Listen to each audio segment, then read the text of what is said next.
और बाकी ये कि नंबर 4 वाले सदका देंगे, और बताना भूल गया सॉरी, नंबर 3 वाले भी सदका देंगे। नंबर 4 वाले सदका देंगे। जो मसाइल थे, जो मसाइल दरकार थे कोर्ट कचहरी के, उसमें वो टाइम निकल गया, वो टाइम गया और आज ही गया, आज ही पैकअप हुआ है वो सब चीज़ें। And they are moving 1 step ahead closer to whatever उनकी तकदीर में लिखा है टू अचीव। क्योंकि 4 नंबर का ये कि इनका हर काम फास्ट होता है, तकदीर भी तेज़ चलती है, पलटा भी जल्दी आता है, हर चीज़ चेंज, चलने में भी तेज़ है, खाने में भी तेज़ है, गाड़ी चलाने में भी तेज़ है, एक्सीडेंट भी दबा के करता है, सब औंधी हरकतें जितनी हैं 4 नंबर के सब करते हैं। Because they are meant to change, they are meant to change. एक 4 नंबर का आदमी घर में हो, अगर वो अक्लमंदी से काम ले, वो पूरे घर की तकदीर बदल सकता है, क्योंकि फास्ट बहुत होता है।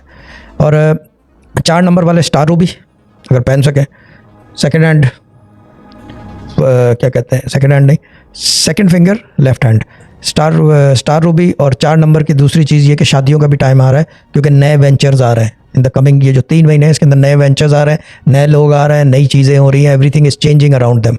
And the other thing is के क्या कहते हैं उसको, 4 नंबर इज़ गोना रोल। ये जो टाइम आ रहा है इसके अंदर रोलिंग टाइम आ गया है इनका, वैसे तो रोल करता ही है, but is gonna roll with Rolex, roll with Rolls Royce, यानी कि वो उस तरह का रोल है। 404 का नंबर चल है। और कलर अगर पहनना है इन्होंने, ये भी ब्लू ही पहनेंगे, क्योंकि ऊपर की तरफ जाना है इन्होंने, दे आर मूविंग अपवर्ड्स। अब वो भले ब्लू पहने ना पहने या स्टार रूबी पहने, बट स्टिल आदत के हवाले से दे आर मूविंग अपवर्ड।